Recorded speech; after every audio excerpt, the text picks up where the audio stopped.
kita kan sebenarnya ini belum tahu duduk masalahnya seperti apa gitu kan. Kita juga nggak bisa menjudge orang seperti itu. Oke, mungkin dari pihak A kita udah mendengar, tapi dari pihak B kan kita nggak tahu duduk permasalahan kayak gimana.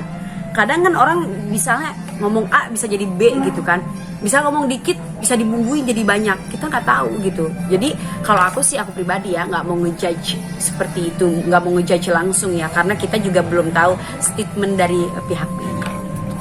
Oh ada dong pastinya di Instagram waktu itu dia berani Seperti banget. apa sih itu? Jadi kebetulan gini kan, saya lagi ada rekan bisnis gitu kan, bisnis waktu itu kebetulan ada bisnis sama cowok, dan cowok itu emang udah menikah. Kita jelas kok bisnis ada transaksi saya transfer, beliau juga ngomongin soal bisnis atau apa, tapi istrinya ngotot banget. Katanya saya pelakor, lucu banget itu rasanya itu saya pengen laporin itu istrinya, karena saya punya bukti yang jelas saya transfer ke suaminya dan saya ngomongin bisnis, pure bisnis. Mungkin yang dia lihat ada bahasa suami yang bilang beb kayak gitu. Kalau menurut saya lumrah sih bahasa begitu, toh saya juga nggak bilang gimana gitu kan.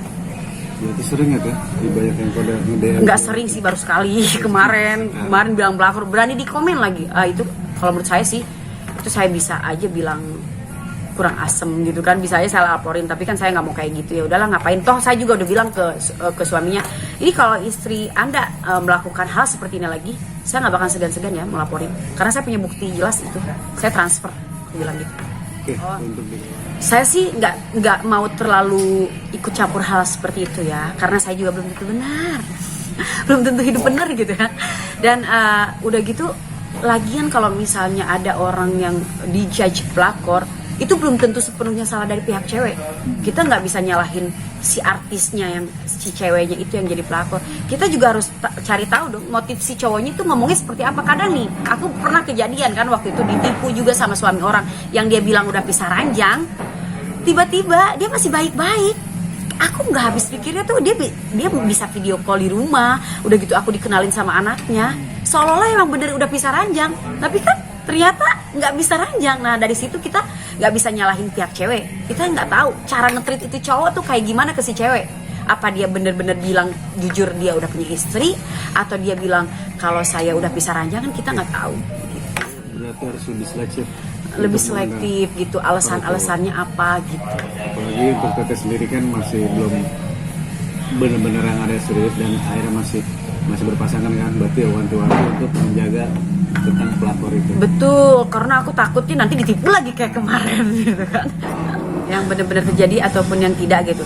Kalau yang tidak itu mungkin settingan kali ya, lebih ke settingan. Oh ya udah, nggak apa-apa ya, namanya orang mungkin untuk menaikkan pamornya dengan cara seperti itu, kita juga nggak bisa nyalahin gitu kan. Terus kalau yang untuk benar-benar terjadi, apalagi yang sampai nikah gitu kan, terus ke publik ini, ya itu ini balik lagi, kita nggak bisa nyalahin si cewek yang bisa dibilang pelakor ini. Kita nggak tahu konflik rumah tangga mereka itu seperti apa, kita nggak tahu. Bisa jadi si cowok kenapa seperti itu karena si ceweknya udah berapa kali selingkuh sampai akhirnya si cowok balas dendam, mungkin kita nggak tahu gitu kan. Mungkin salahnya dia balas dendam sama public figure yang lebih tersorot oleh media gitu. Jadi aku nggak bisa nyalahin salah satu dari mereka karena kita nggak tahu gitu kan. Nah, bicara tentang pelakor, sempat diselingkuhi seperti apa? Aduh, sempat diselingkuhin, sayanya diselingkuhin. Aduh, itu mah sering. Itu sering mas, nggak usah diomongin. Merasa trauma? Aduh, kalau trauma enggak ya, karena mungkin kalau yang kemarin yang sampai aku sekarang balik lagi sama orang ini sempet trauma karena aku udah dalam banget. Jadi trauma nggak trauma itu tergantung sedalam mana cinta kita sama cowok itu. Asik. Putis banget kayaknya aku. Oke. Mungkin kalau untuk yang dia istilahnya kena fitnah atau kena jebakan Batman, istilahnya jebakan Batman. Kenapa aku bisa bilang jebakan Batman? Karena itu cowok itu seperti Batman, bisa menjebak kapanpun. Jadi mungkin untuk kalau misalnya dia kena fitnah atau apa, mungkin lebih bersabar diri gitu kan. Lebih anggap aja itu ujian untuk menaikkan tingkat derajat kita di mata Tuhan gitu kan. Tingkat kemanusiaan kita di mata masyarakat juga gitu kan. Terus untuk kalau misalnya memang bener-bener yang kena jebakan Batman, ditipu sama cowok gitu kan istilahnya, mungkin lebih mawas diri lagi, hati-hati lagi dalam memilih pasangan, jangan sembarangan, harus bener-bener ditilai sampai sedetail mungkin, jangan mau gampang percaya gitu aja karena mulut-mulut cowok zaman sekarang tuh aduh nggak bisa semudah itu dipercaya gitu, jadi harus bener-bener kita cross check berkali-kali. Terus kalau memang itu memang dia bener-bener pelakor atau gimana, mungkin lebih ke apa ya, saya tahu gitu kan, namanya hati wanita ya. Wanita itu kalau udah sayang, meskipun dia punya istri, punya pacar, tetap aja gitu sayang. Tapi kembali lagi, wanita itu kan punya ibu, pasti punya anak juga.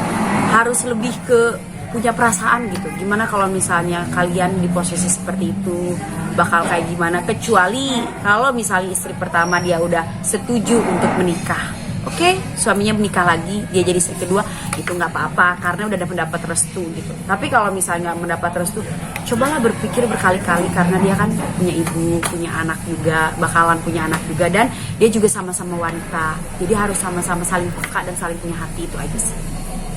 Sebenarnya aku tipe orang yang nggak mau dipoligami, tapi aku nggak bisa sebut kayak gini juga. Kadang ya kita kalau misalnya kita bilang tidak, sama aja kita melangkahi Tuhan kan, karena kita nggak tahu ya, hati manusia nggak tahu gitu kan, takdir juga nggak tahu, kita bisa jadi istri kedua lah atau gimana, kita nggak tahu. Tapi sebisa mungkin prinsip aku daripada harus sama suami orang, lebih baik duda.